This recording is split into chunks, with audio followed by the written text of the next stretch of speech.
From steel to cement to copper, prices of raw materials are skyrocketing across the world and economists are beginning to worry about inflation all over again. In India, we are facing a double whammy. We have a second wave of lockdowns, which has led to some disruptions in supply of raw materials which are needed for construction. There's also that niggling worry that this time around, will migrant construction workers come back to the sites as quickly, because we do know that the pandemic is spreading quite widely into rural India. What does this really mean for project completion and home prices going forward? Gitambar, should home buyers expect under construction projects to definitely be delayed? So I would say yes, because, labor is a real problem. This time what has happened is, last time we had contained labor at our sites and still they went back home because they felt it was safer back home. From what we are hearing, the hit of the pandemic has really been very serious in the rural area. And, a lot of construction labor comes from Bengal, from Malda. A lot of it comes from Bihar, UP. And, for them actually to come back is not an issue. But for us to bring them back, now there's a fear amongst people over here that the moment the new labor comes in, they'll have to be tested. We'll have to see that they don't infect the labor which is already in our camps and is safe. So this has become a very big concern. How do we tackle this problem? We still haven't put our minds to it. We are saying, okay, let's just wait till this happens and then we'll see how it pans out, because from what we hear, the rural areas are going to take some time to recover and, come back on their feet for people to again come back to the cities for jobs and for work.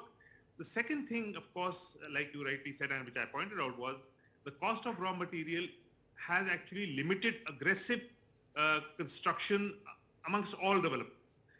This is so because sold stock, you can't increase the prices. RERA actually prohibits you from charging an escalation.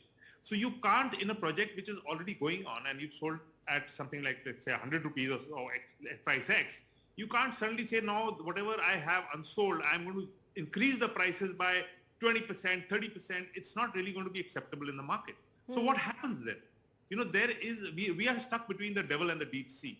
Either we stop construction and we stop because otherwise it's an out-of-pocket expense if you buy cement and steel at these prices, or we increase prices. So increasing prices is not a given that it's going to be accepted in the market. Again, we are stuck over there. And asking the government to rationalize the prices of cement, steel will take some time. They do act, they do their best, but then it's a free market.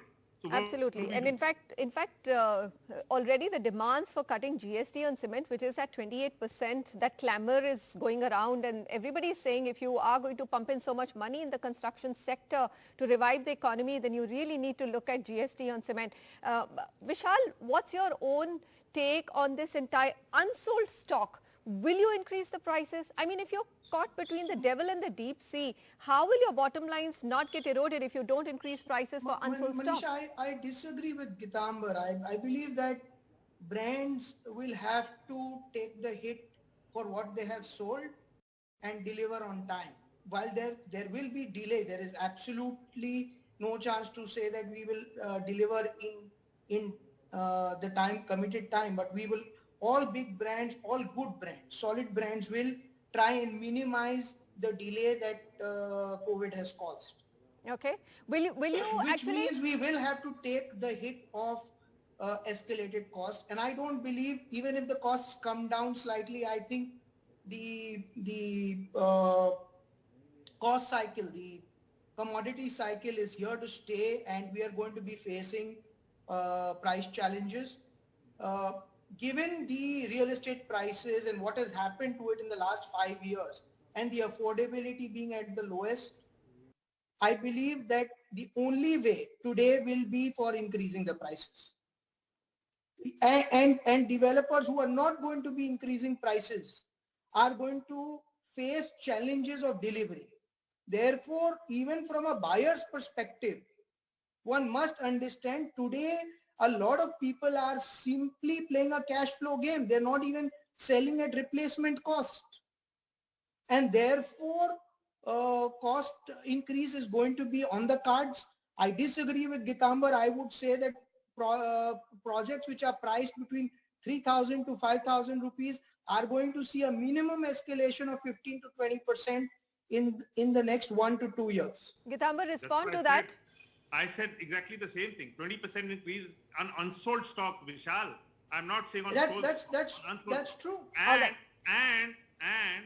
Vishal, being a part of Kadai, I think you are aware that a lot of our members are smaller developers and they are not big brands who can actually take such shocks.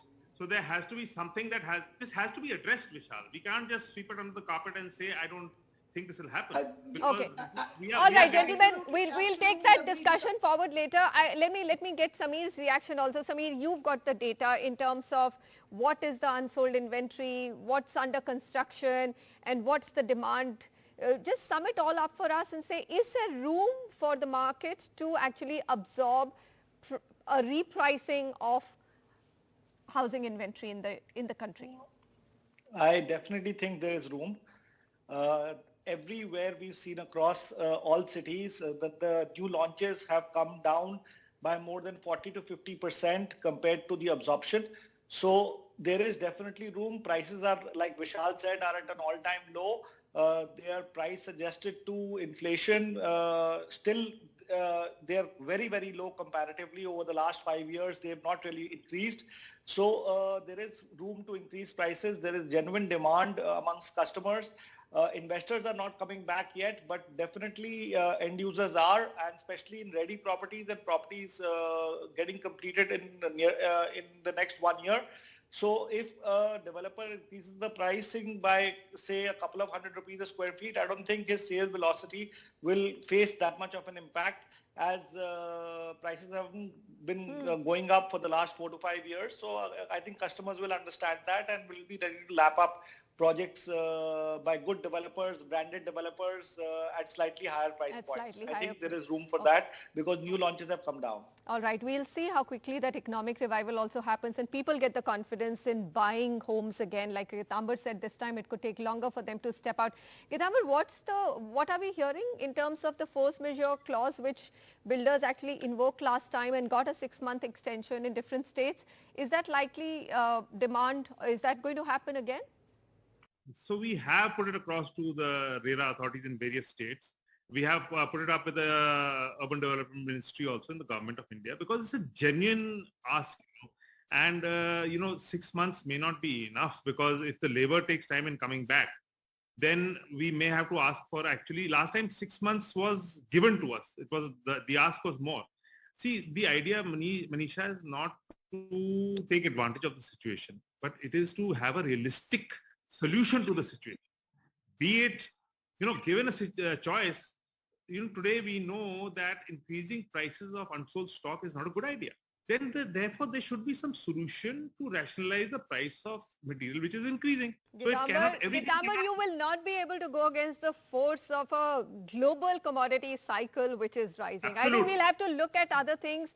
GST is how much will government give up even in terms of taxes? It needs revenues for vaccinations to rebuild the economy.